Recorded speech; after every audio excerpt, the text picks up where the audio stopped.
The following feature presentation is part of the Skywalking Network. This is what you can look forward to on episode 460 of Skywalking Through Neverland. Now, I gotta ask, I'm sure you are more than qualified to work at Disney, but did it help that your name was Bambi? For me, the journey in writing it was to connect all the dots, to connect the invisible threads. Being told that Michael Jackson wanted to meet the real live Bambi at Disney.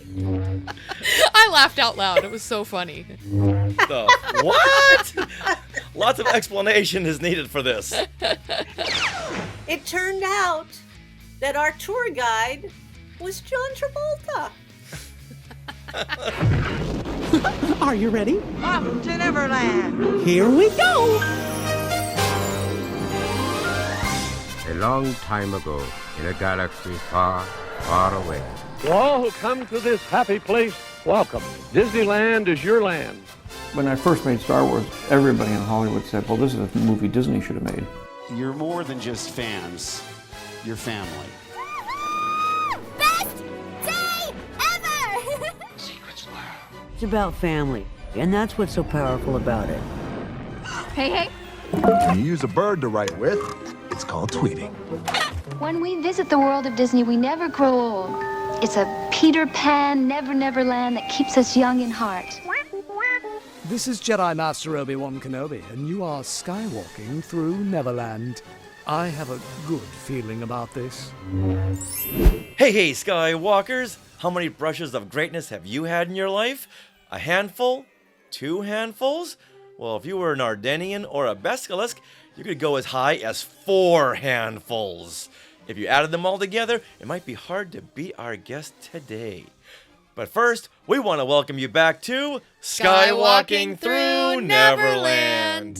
I am Richard Woloski, but now everyone please say hello to my sweetie wife Sarah, who just told me she needed a snack.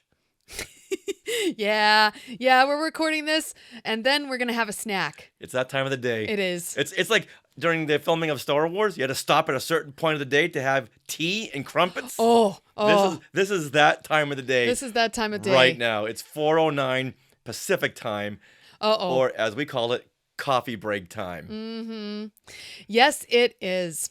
All right, well, before we do that, we want to welcome everyone to your enthusiastic podcast destination for the many decades of your Star Wars, Disney, Marvel, and pop culture fandom. So it's time for your big Wookiee hug and a little bit of sprinkle of pixie dust for our family of Skywalkers. We are live right now on the Skywalking Through Neverland YouTube channel. So if you haven't already, please search YouTube for Skywalking Through Neverland and subscribe for notifications. Click that little bell that shows up right after you subscribe, and you'll be notified every time we go live, which also includes usually Mondays at 6 p.m. Pacific, where we do a special segment, Things We Want to Share.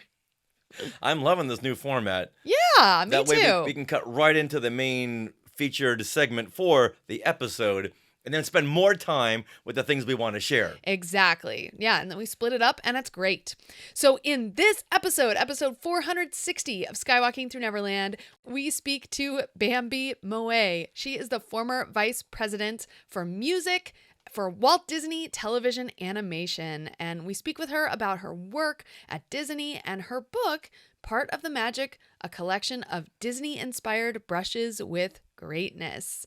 And she has really worked alongside and with so many big, influential people, and she tells us some of those stories. So we'll have to have her back on to tell even more stories, because I felt we barely scratched the surface. Maybe talk for about an hour. This should have been like a 3-hour conversation. Yeah, it's really amazing.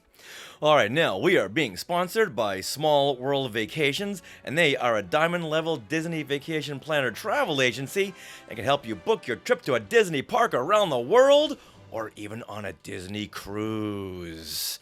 So, guess what? This is free! This service is free of charge. So head over there to smallworldvacations.com for a no-obligation price quote and tell them Skywalking Through Neverland sent you.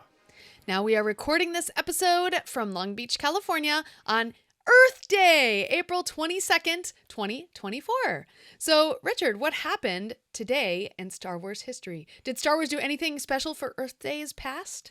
Well, the Death Star said we can go to Earth or we can blow up Alderaan. This is the part that was edited out of Star Wars. Oh. So, yeah, I thought I would reveal that today on today's show, that it could have gone either way. So that's how we're celebrating Earth Day, that the Death Star did not blow us up. Excellent. Mm-hmm. I like it. Yeah. Some of that may not be true. Some of that may be true. Hard to tell which part is true and which part is not. Well, what else happened today in Star Wars history, then? Well, this is truthful. 47 years ago today, on April the 22nd, 1977, only a month before Star Wars was released, ILM completes its effects work on Star Wars, and the last shot is inside the escape pod when R2 and 3PO are looking out at the Star Destroyer. Okay, we're coming up. See that Star Destroyer? Mm-hmm. It's receding in the distance. That is the last shot that ILM did. That's not a model. That's a cutout. What does that mean? It means just to cut out a piece of cardboard, Oh! put on a big curtain of stars. It's like, okay, we have a month. Guys, you have $1.98 to finish this last shot. Oh. All right, what are you going to do? Well, do you have a pair of scissors and some glue? We can get you the shot. So they set up a camera to kind of just go away from a cardboard cutout of a Star Destroyer dolly on out. stars. Yeah. Oh my God, that's so funny. Wow. And then that's the same scene where everyone always wonders, why didn't those two Imperial gunners just shoot down the escape pod? There goes another one. Hold your fire. There's no life forms. Yep. Could have settled everything. There was no life forms. Yeah. But if they had, be a whole different story. It would have been. But you know what? Star Wars Explained did a really nice video on all the unexplained and unanswered questions of Star Wars. And they had a good reason that the Imperials were so bad at hitting their shots. They thought, there's no way we're going to hit this thing. So we don't want to report that we fired 6 times to shoot down this one escape pod. It's like, well, 6 times? Why? So they thought, you know what, just there's no life forms. Don't even bother doing it, okay? Okay. And we'll let it go. And what we're looking at now is the escape pod, which is 2 paint buckets glued together. Okay, to do this model, ILM, you have $1.35. Give me some hot glue, some paint buckets, and some paint, and you get yourself an escape pod, which made a really fun toy too. So that's what happened today in Star Wars history 47 years ago today. Now, get ready for some really fun brushes with greatness with stories from our good friend, Bambi Moé. We are always so excited when we have a guest that spans pop culture from Disney to the Monkees to Robin Williams and Michael Jackson. Former Vice President of Music for Walt Disney Television Animation, Bambi Moé has authored the very entertaining book, Part of the Magic, a collection of Disney-inspired brushes with greatness. Anyone who quotes Mary Poppins in their foreword is already a friend of mine. Hey, Bambi! Hi, you guys! Well, welcome to Skywalking Through Neverland. Yeah. Yeah, I love the name of your podcast. Love it. 2 of my favorite things. It's the mashup. It's perfect mashup as far as I'm concerned. I love Bambi already. Right? This is so amazing. And there's so much to talk about. But let's really start with what got you into your love of music. Oh, boy. I was a kid who fell in love with collecting 45s. Okay. Those were the little vinyl discs, before. And so I mean, I think my first 45 I ever got was the Beatles. And it was, I think it was, I Saw Her Standing There. So I've always loved music. Music was in my household. My mother had a really amazing voice. She used to sing all the time. And so I just had this love of music. And when, I really got into albums because albums are kind of like books, if you think about it. And songs are kind of like chapters in the books. And I think that's really what's interesting right now is what's going on is that that audiences and fans are loving that. I mean, look at Taylor Swift, for example. Her new album just dropped, and it's her book of that time in her life, and each song is being talked about as individual stories about different things that happened in her life. I never looked at it that way.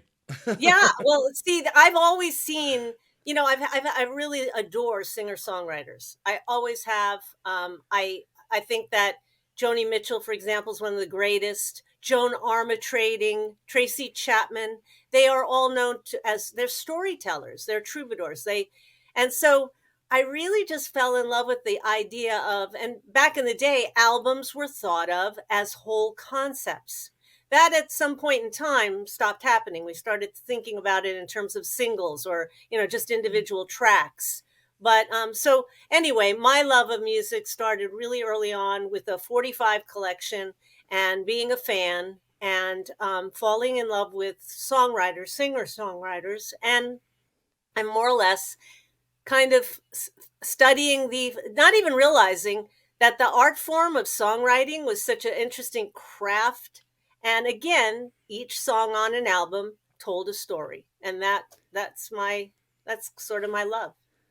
I love that. And yeah, it does. I love that. And you kind of remind me of both Richard and I in different ways. And that when I was growing up, I loved film soundtracks. I would just pore over them. And to me, each song in that soundtrack was, would bring to mind what was happening in the film at that time. And of course, a film is a story. And then you had wrote in your book how you loved learning the names of not only those songwriters and singers, but also everyone involved with that soundtrack, like the musicians' names, the producer names. And that sounds like Richard. Oh, yeah. Even as a little kid, I would not leave the theater until I read every one of those names in the credits. Mm-hmm. We must have run into each other at some point, because that's me too. I mean, it's so interesting because it's like, to me, I didn't realize that I was developing my ear, my appreciation and my interest. And then it ultimately led to being a resource of information for me in my career at Disney, which I didn't know that when I was a kid. I just knew what I loved. I knew what I loved listening to. I knew what interests me. And if you would have told me that there would have been this fabulous job working in an amazing environment, I would have said, oh, you're really? Like, wow. And actually, that's what turned out to be the case. I mean, I was so fortunate because all of that love, passion, interest as a fan, and then, developed into I guess, just as I said, a source, a resource. And it served me well. And I, to this day, I mean, I'm still interested. There are a lot of artists out there who are writing, Taylor, I mentioned Olivia Rodrigo, a lot of them, they are, it's funny because back in the day, some of the writers that were really big influences on me, I'm seeing and hearing what great influences they are on the artists of today. So it's almost like things are, they go around, they're cyclical.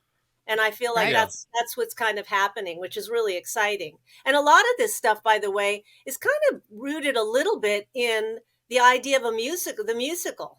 And that was another thing that influenced me as a kid.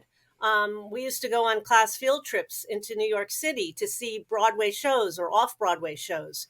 And one of the greatest thrills for me was going to see my first off-Broadway show, which was a musical called The Me Nobody Knows. And it featured, and again, I didn't know any of these people, who they were. I just got to see them perform. But it featured Irene Cara, who went on to great fame with Fame and Flashdance, and and also led me to see an artist that I wound up almost by accident discovering in a group of demo tapes that were submitted for one of our projects. And that was a woman named Beverly Bremers. And she was the star of The Me Nobody Knows. And when I'm sitting with a pile of tapes in my Disney job looking for songs and songwriters, and I see that name, of course, my curiosity as a fan and lover of songwriters, I called her up. I said, "Are you the same Beverly Bremmers from The Me Nobody Knows?" And she said, "Yeah." I was like, "Oh my God, how fabulous!" Oh, it's great when a childhood passion can become your career, right, and your lifestyle. Yeah, just reading all those credits when I was a kid, and all those creature effects credits when I went to go get a job in creature effects. In fact, they hired me because I knew all the names and I knew all the terms and technology. They just assumed I knew what I was talking about. It's like, yeah, by reading it, but not by firsthand knowledge of being in the industry. But you know what? I'll, fake it until you make it. Exactly. It's true. The thing is, I've been asked, well, do you play an instrument? Are you a performer? And although I love singing, I sing. I primarily sing at home with my guitar, play guitar, but here's the thing about it. As I grew and as I sort of developed my ear, I could hear that I wasn't greater than somebody else. And I think that really knowing that what the limitation of my voice was, my voice served me well because I am featured on a couple of Disney projects that people might know. But I was and how do I say this? I didn't hire myself to do it. It was just as a situation led to the need in the moment, I kind of filled in. I think that happened in Totally Mini, right? The album Totally Mini. Actually, it was yes, it was. Well, it was the song "Hey Mickey." Okay. And Hey, the song, Mickey. yeah, and we did a parody version of the song "Hey Mickey."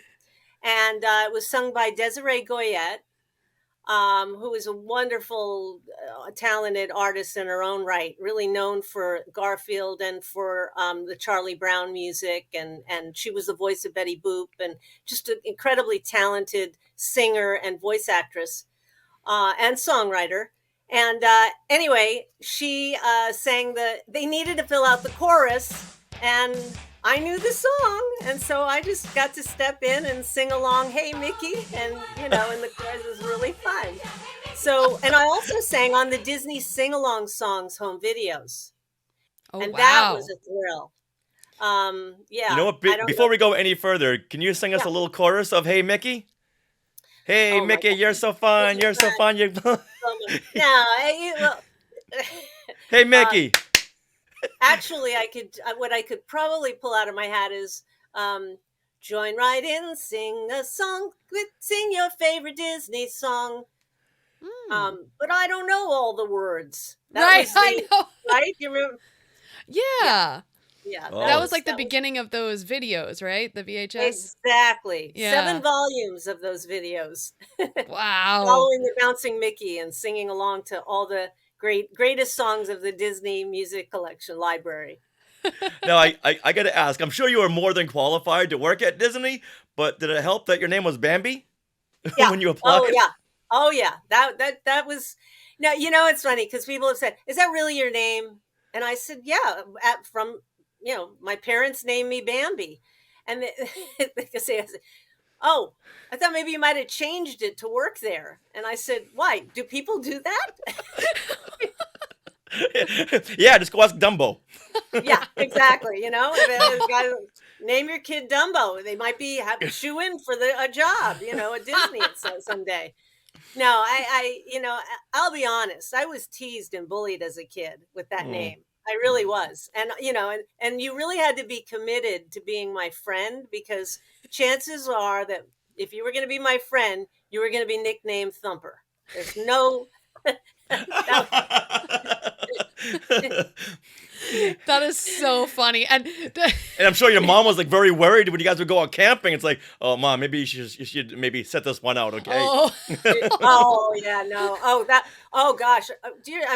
You wouldn't remember this, but people used to do funny phone calls, and they would prank call phone calls. Right, I never did that. Oh, I know. Well, and I would get them, and they'd go, "Bambi, man is in the forest. Run!" Oh, that's so so funny. We can laugh about it now, but I'm sure Yes. back then it wasn't funny. Well, Right. yeah, I think, honest to goodness, if it didn't help me to develop a pretty great sense of humor, I mean, you look at it all and I just say, come on, you got to laugh at it, And yeah. I think more kids should be called Bambi just to get that tough skin that a lot of youth is not they don't have today. Yeah, they're lacking in today. But what I do love is in your book, like even before you were born, you had a connection to Disney.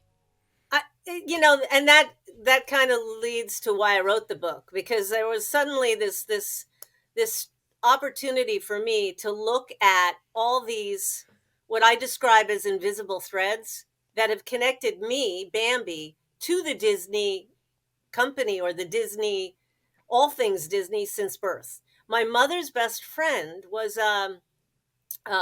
one of Walt's, I think he had 3 secretaries at the time. And when I was born, she gifted me with a signed serigraph, which is featured in the book, to me from Walt Disney. Best wishes, Walt Disney. And it was really something that, I mean, I didn't really appreciate or value it, obviously, until I went to work for the company. And then I really knew how special that was. Because he used to give those out to VIPs and visiting dignitaries and things like that. And I had my serigraph was specially framed in the old frames that they used to put them in. So that was really something. But my mom was a Depression baby and she loved all things Disney. So it really, when they were thinking about what to name me, there were a couple of choices. I don't, I kind of am a little relieved that it turned out to be Bambi. I want to know the other choices now. Aurora, there was Sleeping Beauty, there was Dumbo, Cinderella, Pinocchio. Oh gosh, Sneezy. No, I think it was Billy Joe, Betty Joe, and Bambi Jean. So they made the right decision. I think they made the right decision, and I suppose so. But but if you would have told me I would have wound up at Disney, I would have said no way.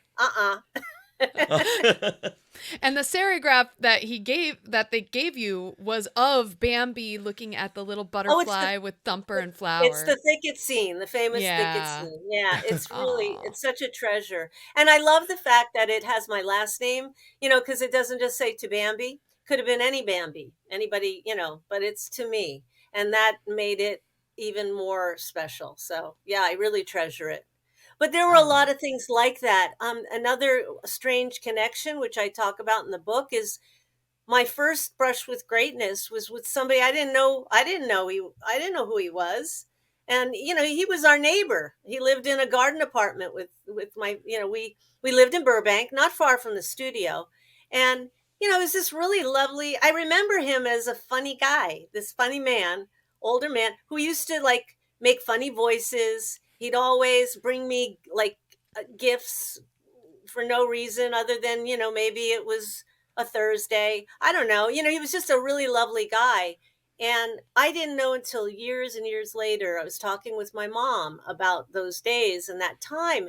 And she said, well, you know who that was? And I said, no. She said, it's Cliff Edwards. He was our neighbor, the voice of Jiminy Cricket.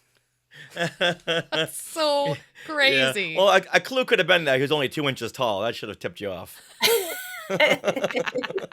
But that's great. I'm sure the stories he was telling you, which you had no context of, and you thought, okay, this is a nice man giving me gifts. I'll listen to his stories. But well, he was. I was a little kid. I used to look out when I'd be excited when he came. Hi. I'd say hello. And I don't really, remember the exchanges. I do remember some of the gifts though. They were really cool. I think he gave me a roller skating Bongo the Bear, was battery operated. That was kind of, I remember that was a really cool gift. I love that. I wish I still had that.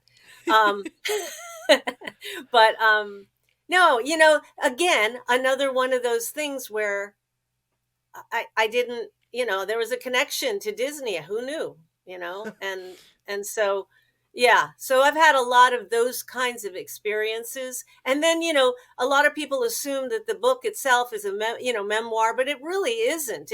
It's more anecdotal stories of these what I call brushes with greatness, and kind of, for me, the journey in writing it was to connect all the dots, to connect the invisible threads, to see them and see how, wow, this it all is kind of something that we all have. You guys have it in your lives. If you take the time to look at all the things that connect you to the things that you love and that you're passionate about, it blows your mind. You're going, oh my gosh, I didn't know that, that was even there. And that's what I'm hoping people, when they read it, they'll think about their own brushes with greatness and their own invisible threads. So Oh, it is yeah. Just going back over our past shows over the last 460, it's like, we talked to that person? We talked to, oh my goodness, if you had told me when I was 8 years old I'd be talking to Boba Fett, my head would have just oozed. We have an invisible thread, which I didn't know about until I listened to your interview with Matthew Serrano, who is a young filmmaker who came into my life making a documentary about Halix, which is a band that was at Disneyland and well, who performed at Disneyland, but it was a band that was created when I was at the record company. And so Matthew came in and interviewed me, and I'm in the documentary, which I quite love, and he's extraordinarily talented. But I was so tickled when I listened to your podcast. You asked such great questions. And I was there, and I got excited. I go, oh yeah, I remember that. Oh wow, look, how smart is that? Like, it was really kind of thrilling. So I thought, oh wow, we have invisible threads that connect us. And I'm hearing my voice, by the way, because you took little snippets from the documentary and included it in the show. And I'm thinking, that's me. Well, then welcome back to Skywalking Through Neverland. Now, when writing your book, did you take notes over the years about who you had met? Or at one point, it's like, I've got way too many stories here. How am I going to preserve all of these? Distill it down. I'll write a book. How did the book come about? You hit the nail on the head. It was actually, okay, so my friends tease me. They say, you have a computer chip for a memory. And I go, well, maybe. I felt like if I didn't write them down, there were certain things that I felt like were tentpole stories in my life. And so at the time, I remember my friend Phil Savanick telling me, when I had more than a brush, I had an evening listening to Joni Mitchell tell stories. He said to me at that time, he said, write it all down now while it's fresh in your mind. Now, I'm not a big journaler, but that was a really smart thing that he said, because I just wrote down certain things, certain details that I don't know that I could honestly recall now if I tried to do it. And it's the same thing with another tentpole story was it probably set the benchmark for all of my experiences, was meeting Michael Jackson and having being told that Michael Jackson wanted to meet the real live Bambi at Disney. And that story I have told so many times over the years because it was so extraordinary. So I had these kind of tentpole stories that I've been telling, to friends or whatever. And then it occurred to me that here's the bottom line. Our stories all go away when we go away. And I just felt like, you know what? You want to pass stories along, and especially good ones. And I felt like I had a lot of good stories. So why not make sure to pass them along so that somebody can just say, tell their version of the story or their own story that's connected to yours. And that's the beauty of, A Brush with Greatness, and kind of why I wanted to be careful of something. I wasn't, when I used the term brush with greatness, it wasn't that it was Bambi deciding who is great. It actually had more to do with thinking about the idea that when you take a picture of something, you don't just usually take one, you take a bunch of shots. Mm-hmm. And then you look at them, and there's usually one that is so special, and you just see it and you know it. And that, to me, is what the book, how I came about defining what a brush with greatness is. It's kind of like that photographic moment that you're able to capture that has meaning to you, and then hopefully meaning to others when they hear it. Yeah, the stories are great because they're bite size, and after you're done, it's like, oh, I want to know more. Right. Which is, you always leave your audience wanting to know more. So tell us a little bit more about your meeting with MJ, as we call him, Michael Jackson. Well, okay, I don't want to tell the whole story, because then it's like, well, people go to the book and say, oh, I already heard that. That's the other. Oh, there's so many more stories, but you can whet our appetite. But I will just say that that particular encounter was, I had a friend. My friend was working on the lot, and she was working for the producer. His name was Rusty Limeron, and he was the producer of the Captain EO film, which became was part of the ride. It was a theater show. Right, yeah. Right, the attraction, right. I don't want to call it a ride because it's so much more than that. And so what had happened was, everybody is very familiar with Michael Jackson's love of all things Disney. I mean, he used to come to the lot all the time. And he, I happened to work in what is still called the ROD building, the Roy O. Disney building, ROD. And the archives used to be on the bottom floor of the ROD building, and I worked up on the third floor of the ROD building. And so we used to hear all the time when Michael would come onto the lot, because he would always go to the ROD building, because that's where the studio archives were. And archives was like a Disney museum. And there was two archivists there, Dave Smith, who's passed on, and Paula Sigmund Lowry. And Paula, as she was known as, she wasn't married then, but Paula Sigmund, and they ran the archives. And Paula was a buddy. And one day I said, would you do me the biggest favor? The next time Michael comes in, would you ask him to sign my my Jackson 5 album? And so she said, of course. She took it. And I think that might have been the first time that Michael had heard the name Bambi, that there was a Bambi at Disney. Okay. Cut to, and I'm not really sure how long from that point and when this next thing happened, but Michael was on the lot. He was in the offices of Rusty, and my friend Terry somehow he had said something, and she said, oh, my friend Bambi. And he said, I want to meet Bambi. I've heard about the real live Bambi at Disney. And I was like, when she told me that, I said, you've got to be kidding. How is that even possible? How would Michael Jackson have heard of me? I thought about back in the day when he signed the autograph, but he must have signed 1 million autographs. Who knows, It turns out, and I won't tell the whole story, but when I actually sat down with him, I almost passed out, because he said to me, I know all about you. And I looked at him like, how? And he said, because Jay Winding, who you co-produced the album Totally Mini with, was the music director for the Jackson's Victory Tour. And he was talking about the Totally Mini album and the fact that he was producing it with a woman named Bambi. Go figure. Again, I didn't have anything to do, and this, so meant to be. It was really, that story and that experience again was, for me, I thought, if I don't write this down somewhere or protect it and preserve it, it'll be lost. So it's just too great a story. And sadly, who would have ever thought that, Michael Jackson would be gone, that with his passing. Yeah. And there are, unfortunately, that is what happens. It's not just a question of getting old. There's a lot that were gone too soon.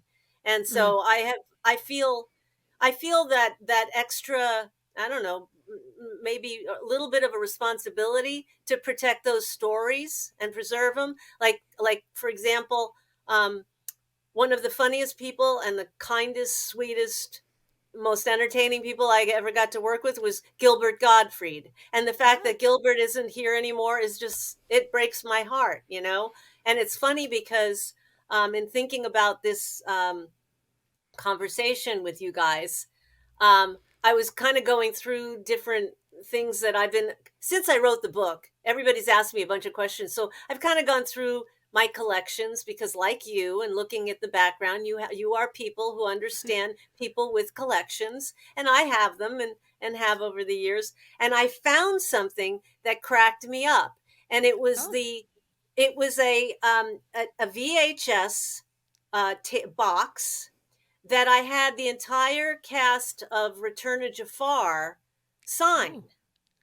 And so if I can, I would love to be able to try to share this with your audience. I don't know if I'm going to be able to, but let's see if I can pull this out. And you'll see something that's very funny. Can you see that? Just my name, Gilbert Gottfried. P.S. Thanks for your work on the Flintstones. Jafar. What? Lots of explanation is needed for this. So I think when I asked him to sign, I said, you could just sign your name. So that's why the joke was just my name. So that was the first part of the joke. Then he did sign his name. And then he was always kidding, it's like, thanks for the work. He was such a sweet, and he's so self-effacing in a way, but he was always like, he would, it was almost like he was shocked that he had that job. It was that kind of a thing. So when he signed, he wrote the Flintstones, crossed it out, and then wrote in Jafar. Oh, nice. That's a riot. That's so funny. It's great that you've got all these very positive stories about all these people, where it seems like if anyone wants clicks, they want to share a negative, a bad encounter with someone. So it's great that you have all these very positive stories, especially about Robin Williams, who another example of someone who was gone way too soon. Right. Absolutely. And thank you for saying that.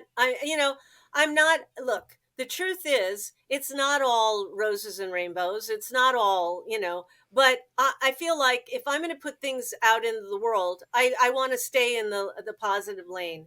I feel like there is just too much negativity out there, and it's not to say that things aren't difficult or challenging. And right now we're talking about a lot of people who aren't even around anymore. So that's not, but I think that in the case of Robin Williams, that was I get a phone call from an executive at the Disney lot saying, Robin Williams is coming back as the genie.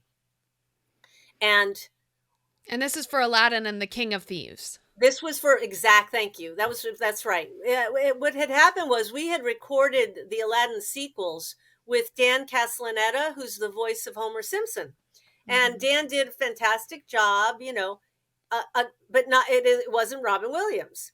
And so I think the studio really wanted Robin to come back. I don't know how they did it. There's rumor and hearsay of how they enticed Robin to come back. But anyway, I get a call and I'm told that we're going to re-record with Robin Williams. And I said, but the songs are already done.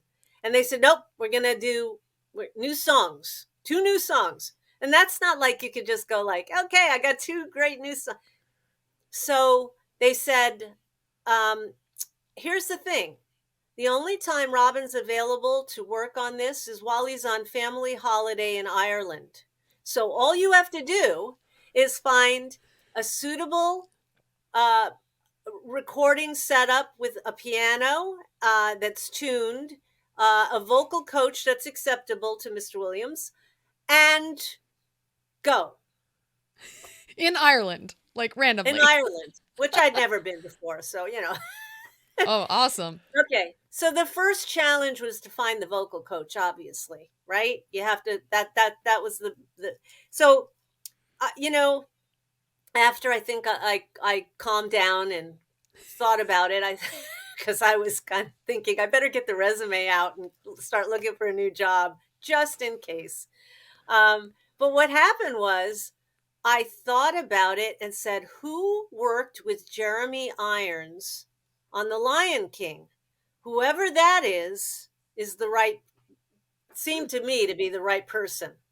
It turned out that it was a guy that was based in London, which was great because if London, Ireland, not that far, and his name was Ian Adams, and I got in touch with him, and in that wonderful British way, an older gentleman with a vast career, very knowledgeable and savvy, and actually delighted. He had such a good experience working with Jeremy Irons. He had a long resume of people he'd worked with. And so when I told him about Robin, he was thrilled and excited, got it approved. He said, I also have a young protege who can play piano, so I will bring him along. And I said, okay. And I found out where the Williams were staying. And it turned out that there was a piano in the penthouse. Wow. So got the piano tuned, got the vocal coach and the protege, flew them over, met them in the lobby of the hotel. And we were sitting there. Nobody had told us exactly when the Williams were coming. So we sat there for quite a while. And I'm not much of a drinker, but when you're in Ireland, you have and so we're just sitting there by the time the Williams family arrived, we were just like, our nerves were all gone. We weren't hey, hi. Hey, it's Mork, everybody. Nanu. Come on over. And it was the most extraordinary experience. And I thought, really, truly, I was on a boondoggle. I thought, okay, we're doing all this, but he's a big star. How much time is he going to be able to spend? He's on holiday, all of that. I couldn't have been more wrong about just that thought, because the consummate professional, he devoted time every single day, several hours a day. He learned the songs. So it was just, again, I don't want to tell the whole story. It's in the book. It's a good story.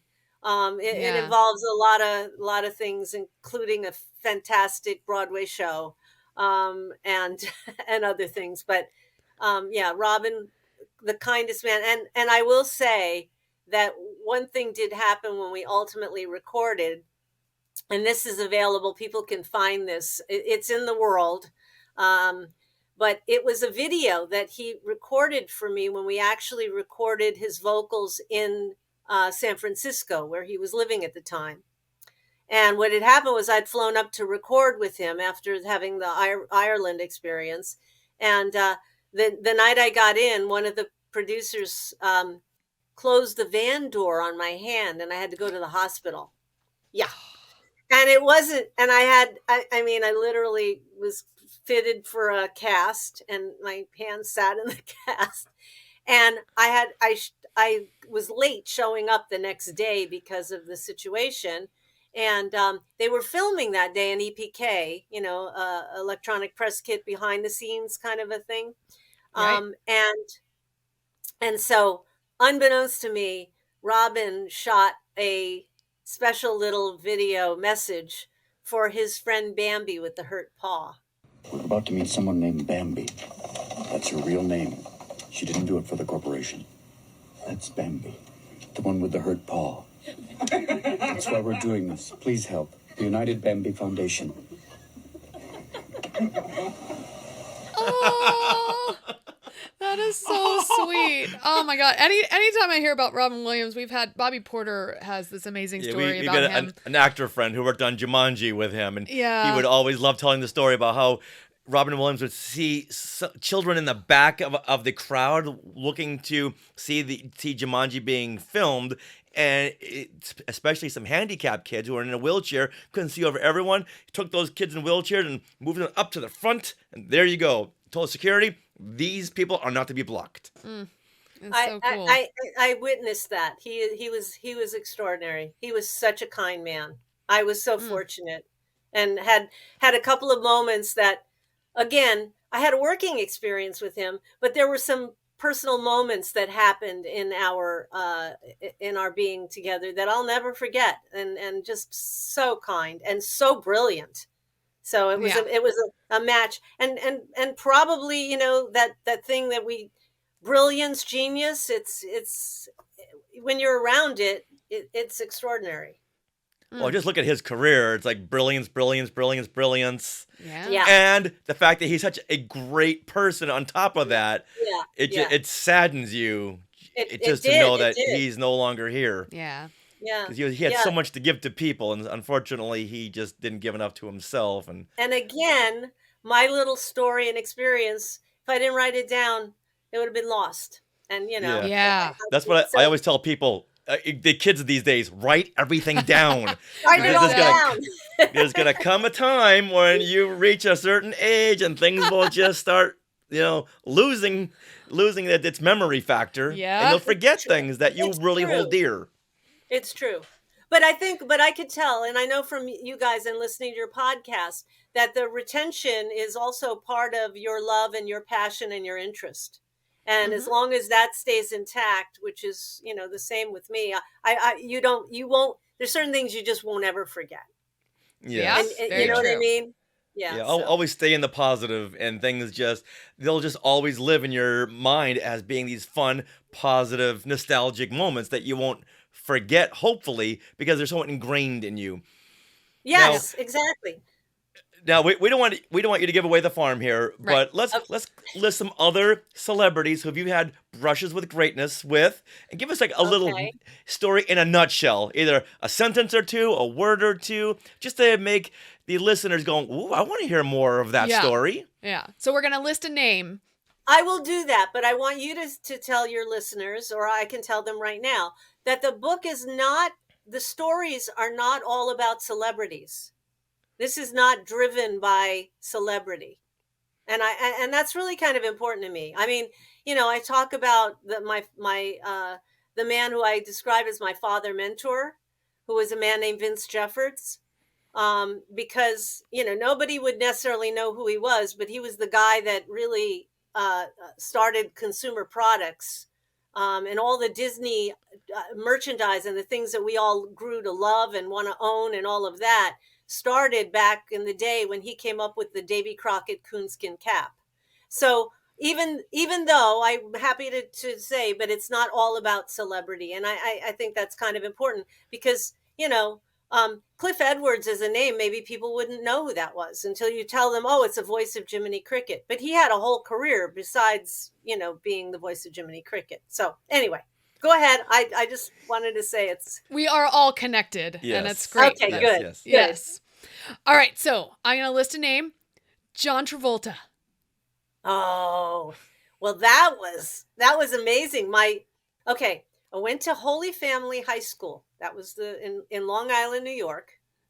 And we took a class field trip into New York City. Again, another theater experience.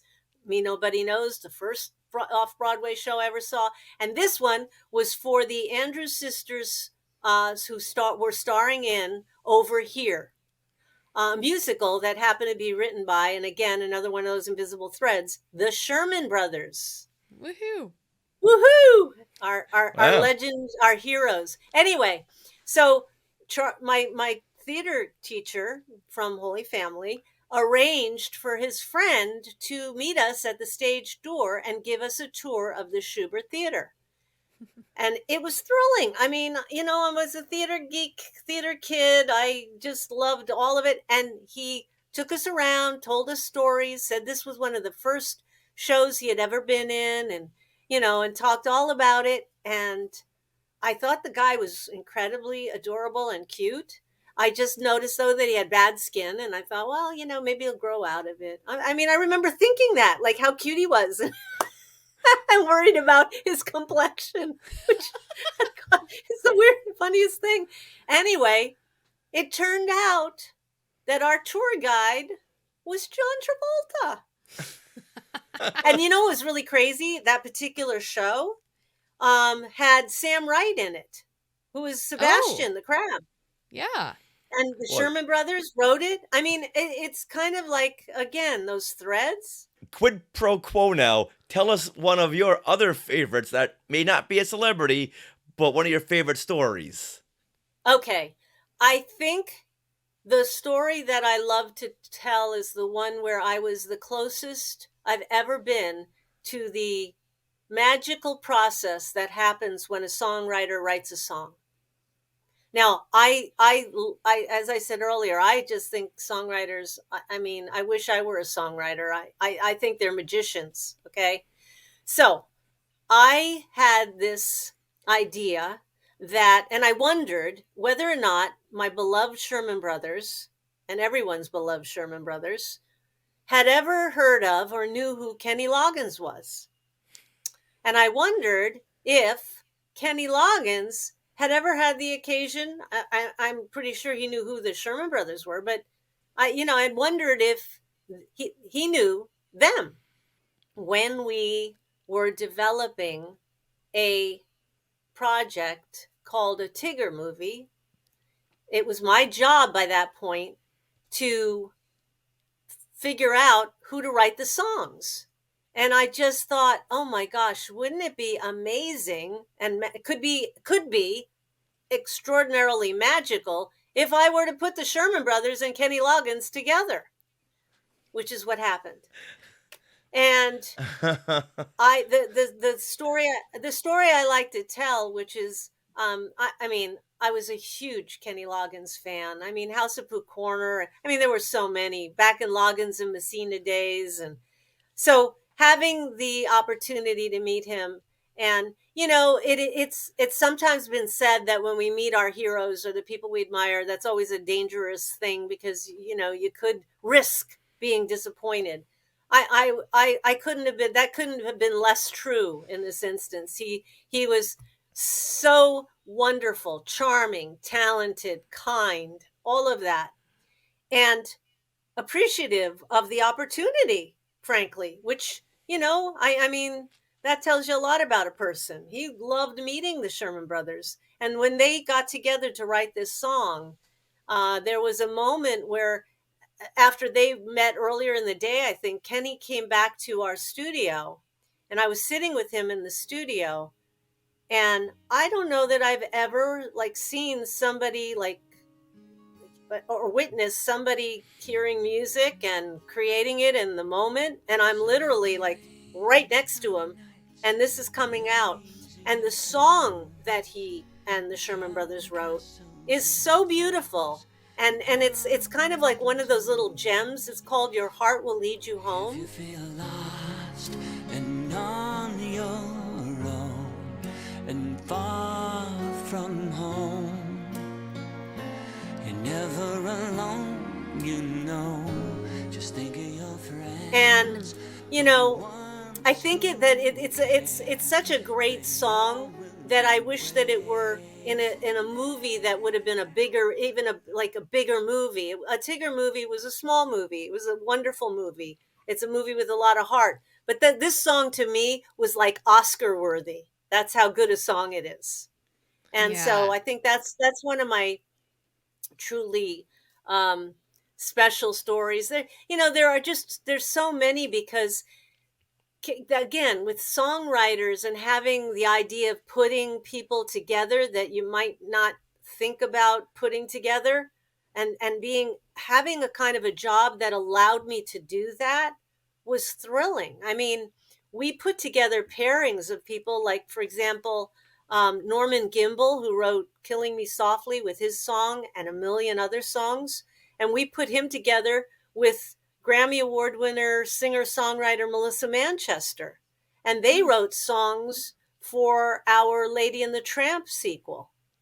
Wow. Or one of my seminal favorite songs of all time was a song written by Don Black, Sir Don Black. It was To Sir with Love. He wrote that song. And again, another pairing that was so exciting to have the opportunity. And again, I'm not going to tell you all the background of how it came to be, but putting them together with Rachel Portman, who is a composer, known as a composer, who was the first woman composer, by the way, to receive an Oscar for her score for Emma with Gwyneth Paltrow. Yeah. And putting Rachel and Don together And they wound up writing the score and the songs to Beauty and the Beast, The Enchanted Christmas. And again, unbelievably beautiful songs came out of that have become like an annual experience for people that, every year. Wow, just those stories enough is good for a book. But there's so much more in your book, and this is just so impressive. Now, when you were working at Disney, you were also the liaison to Lucasfilm. That was when I was at the record company. Okay, that was early days. Okay, just to give your listeners a sort of an idea. I started as a copyright assistant in the music publishing area, and I did that job for about 6 months. And then I moved into the area known as product development. Now, product development at a record label actually is the equivalent of the A&R department. And so as part of a member of the A&R department, we would basically look for songs for our artists, which were the core characters, Mickey, Goofy, Donald, Minnie, Daisy. And we would also, we were licensing children, family-friendly films and turning them into storybook records, read-along books and records. And so one of the early relationships that my bosses had was with Steven Spielberg and George Lucas. And they licensed the right to put out story records on Star Wars. And they also they also licensed E.T., and we put out an E.T. story record. So my job was to make sure that all of the elements, which there were, 12 pages in the book, and each page would have photos on it. So I'd have to make sure to get all the appropriate sign-offs on the usage of those elements. That was kind of my job. I was the liaison. I'd go between and actually go up to the executives' offices and have them sign off. So I went up to, and I also got to go up to Lucasfilm to go through and make initial selects from the materials that they made available. So in other words, they would choose all the best elements, and then you would go in and you'd say, let this one, this one, this one, this one, and then see how they fit into the product itself. Like pictures on each page, right? Pictures on each page.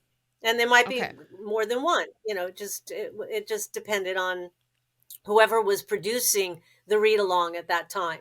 So, but my job was just to make sure to cross the T's, dot the I's, get all the approvals.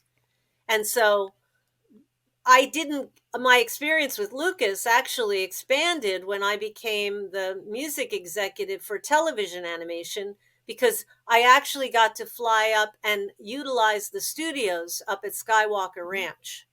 And that was an amazing experience. That just blew my mind. It was in early days where you could stay on the ranch. They put you up, and then you'd go into the studio, and oh my gosh. Wow, what did you work on while you were there? I was up there with a composer named Carl Johnson, and we did a Pooh project up there. There were several. I mean, it was any opportunity I could get to go work up there. I took every opportunity to do that, and I was encouraged to, because it was good relations between all the parties concerned. So it was great. They weren't necessarily Star Wars or Lucasfilm properties, but other Disney properties that you worked on. Well, the television animation were Disney property, but back in the day, I don't know if you know this, but at one point in time, the Disney Record Company kind of was going through a transition where, in order to continue to grow as the world's largest children's record label, it meant that we needed to make projects that were appealing to the audience. And so a lot of these films, like the reason I think that maybe George Lucas, Steven Spielberg wanted to have story records come out with Disney is because they didn't have children's record labels at the time, and there wasn't Mm-hmm. that pipeline. So why not be with the largest, children's record label in the world and have your stories told in record form and sold through that outlet? So even though, so they would, in other words, Disney would license the right to do that. Right. Got it. Yeah, I love those Star Wars record and book sets. Yeah. Yeah, in fact, when I got that back in 1978, that was what got me really into, wait a minute, I can produce something like this too. So my friends and I would all sit around and read Star Wars into a tape recorder. It's like, hey, we just made a Star War. You might want to talk to, at some point, you might want to talk to my boss at the time, a man named Jim Magon. Jim Magon has produced more read-along book and records and has more gold and platinum albums than I think anybody on the planet. And he did all the original Star Wars, would write the script and went in and would record. In fact, he's the person who taught me how to produce records. That's how I really got into it, was working for Jim. And so I learned how to, take a script and develop the script and go in and record with the individual voices, the narrator or the characters or whomever, adding in sound effects, adding in from a music library, the music behind, and producing those records. So yeah, I learned from him. Being able to relive Star Wars was through the story of Star Wars records and the read-along record and book sets. And the soundtracks too, but yeah. Yeah. We did E.T., we did the Gremlins, we did we licensed a lot about Black Stallion, anything that was considered a big family entertainment at the time project. So we did all the Indiana Jones. I mean, we did all of those read-along book and records, and obviously those are owned by, or was owned then by, Lucasfilm and Amblin Entertainment, and right.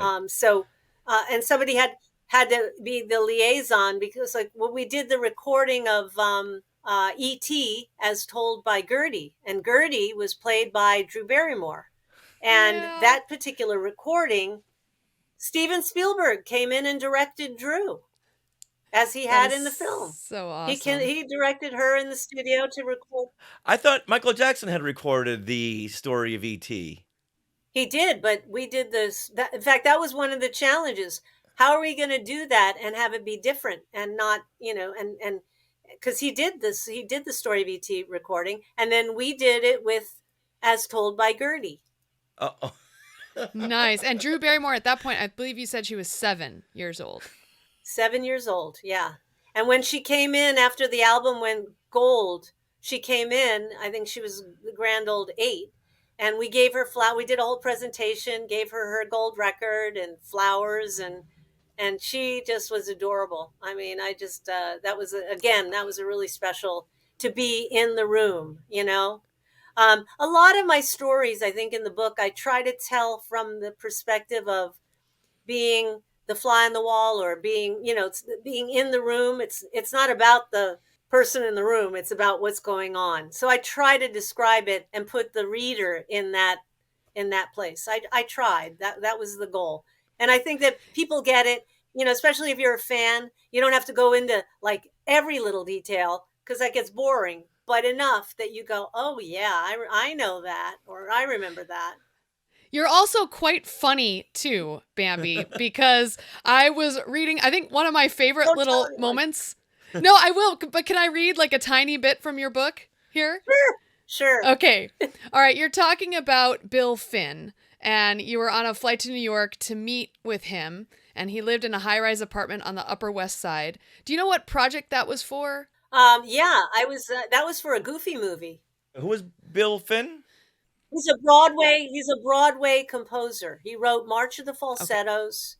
Okay. He wrote a musical called A New Brain. And he's known in the Broadway theater world. Okay. So basically, here's what you wrote. You went to his Upper West Side apartment, And you write, as I entered, I was trying not to draw attention to the fact that I noticed Mr. Finn's Tony Award for March of the Falsettos was lying on its side in the middle of his coffee table, surrounded by a growing collection of empty Chinese food boxes, chopsticks, and dirty dishes. I stopped myself from fixing his Tony Award. I laughed out loud. It was so funny. So thank you for that bit of levity. Oh, I it's the truth, and sometimes the truth is really funny. It was exactly the way I remembered it. Let's jump ahead before we wrap up the conversation here. We got to jump ahead to your time working at Rhino Records, home of the Monkees in the 80s and 90s, and you worked on the videography Heart and Soul. Now, I remember getting this for my birthday, and that's all I wanted to do all day long was watch this video, Heart and Soul, which was like a little documentary on the making of their album, Pull It. I was so excited about this. And to find out you worked on this. So tell us about your brush with the greatness that is the Monkees. Well, okay, so I worked at Rhino. I was the head of Rhino Video. That was my job. I went to work for them, and we put out a bunch of really cool, interesting stuff. We put out weird cartoons. I got to put out something that I've been teased about my whole career called The World's Best Known Dicks, as in detectives. Thank you very much. That's what I got out of that.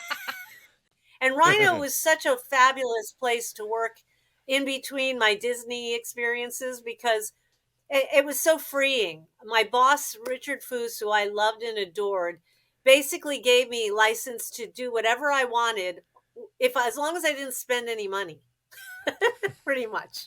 So I was like a kid in a candy store. So, and really open to ideas. It was a very creative, fertile time. And one of the projects that I was a huge Monkees fan. I mean, I grew up loving them, loved the show. I mean, who didn't? Okay, fair enough. There we go. And I just thought, yay! Here's what happened. They wanted to put out this Monkees video, and we came up with this idea as coming from a fan perspective. We wanted it to be something that was special and unique, that didn't feel forced, that felt like it was organic. And also, if you remember the beginning, everybody knew the theme song, Hey, Hey, We're the Monkees, right? So what we did, now this, bear in mind when this came out, this was a long, long time ago. So the idea of doing a person on the street recording, singing, was not, it became very popular by David Letterman and all the late night talk people, stopping people on the street, asking them a question, having funny answers and stuff. Well, we kind of wanted that idea with having people that we would get off the street come over and sing the Monkees song and then edit together. Here we come, walking down the street. We get the funniest looks from everyone we meet. So that was kind of a way that we thought it would really be fun from a kind of, again, like a fan would appreciate. And then it became a question of, well, what could we get that's unusual? Like I wanted the Rice Krispies commercials so badly. We got a hold of Rice Krispies. We asked the guys for their own home videos. Did they have things that we could use? And could we, we looked at some of that. Now, this is not in today's world where cameras and cell phones or smartphones are like you could shoot a movie. This is back in the day where Super 8 and, not great quality. But how can we still include some of those elements and things? So it became what we called a videography, which was really meant for the Monkees fan. And it also included, which for me was the most exciting part, an opportunity to sit down and interview the guys and then ask them questions and have them, answer them and then put that all together. But the most nerve-wracking thing about the whole experience was having to sit there and show them our work to get their okay. that was like, I hope Davy likes it. Please, Davy, like it. Was all I could think as I'm sitting there quietly, But when I'm hearing him laugh and I'm hearing him comment, and I knew that we were okay and that we would ultimately get it. But he and Mickey and Peter all took part in it, and it was just. Listen, for a Monkees fan, it was the greatest thing I could think of. So that was you on the other side of the camera. Yeah. I actually co-produced it with Harry Aarons. Harry is a phenomenal producer and editor. And so actually, I remember sitting, we showed it to them in Harry's home studio. So I remember them sitting on the couch. We did one at a time. We didn't do it together. They weren't together looking at it. It was individually. But that was really a thrill.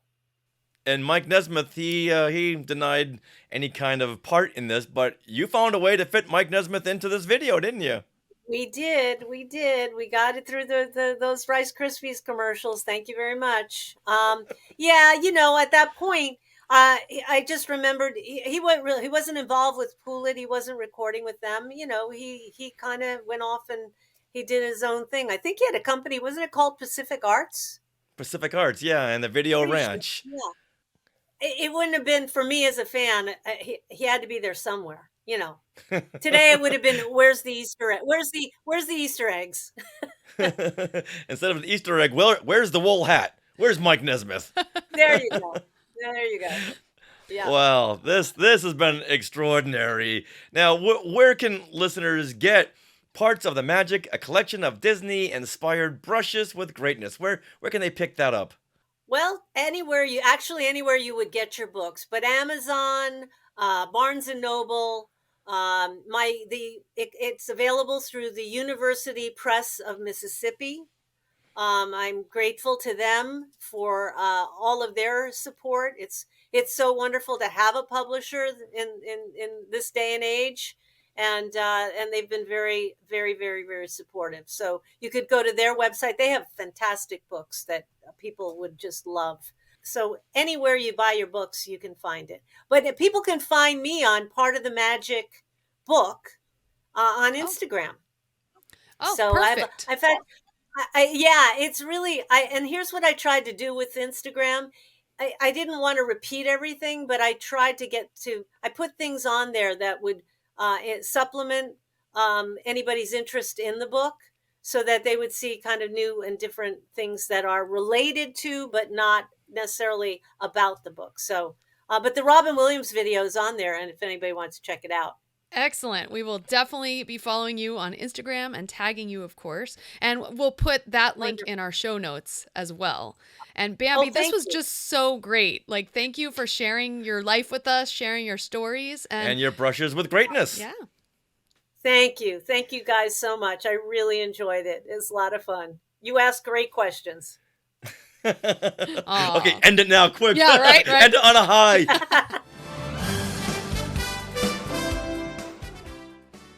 That wraps up episode 460 of Skywalking Through Neverland. We want to thank Bambi Moé for coming on the show and telling us all those extraordinary stories. And we want to thank Mark Wagashewitz, who put us all in contact. Thank you, Mark.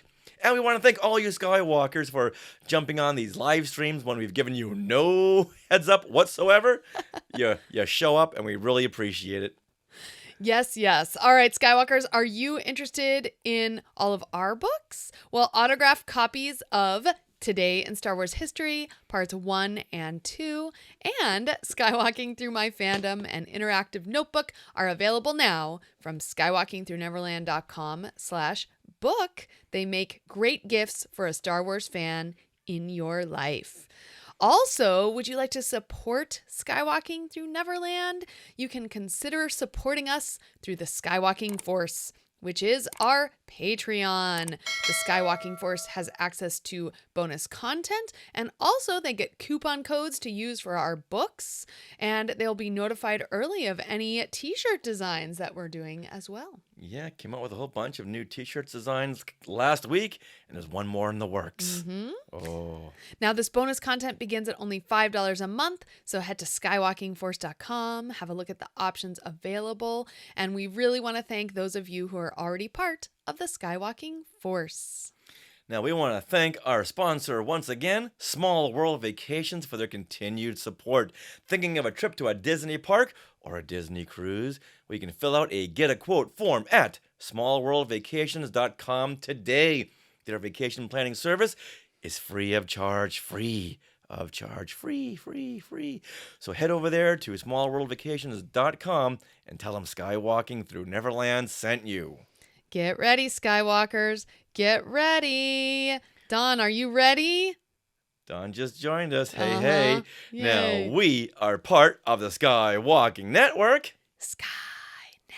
Where you can find other great shows like Talking Apes, The Max Effects Podcast, The Neverland Clubhouse, Totally Tell Me Everything, Star Warsologies, which just released an episode today. It's about apocalypse. And yeah, it's really fun. So I did the photo for it, and it's real cute because it has porgs and the Death Star. Oh no! Extinction two events. Two things that should not go together. But they do. Ooh.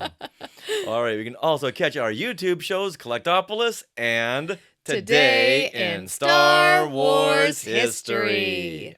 Now, do you want to get a hold of us on social media? Well, we are at Twitter or X or whatever it is, and Instagram at SkywalkingPod. You can always go over to our Facebook group and our Facebook page. And Sarah, that's where they can find our event page, huh?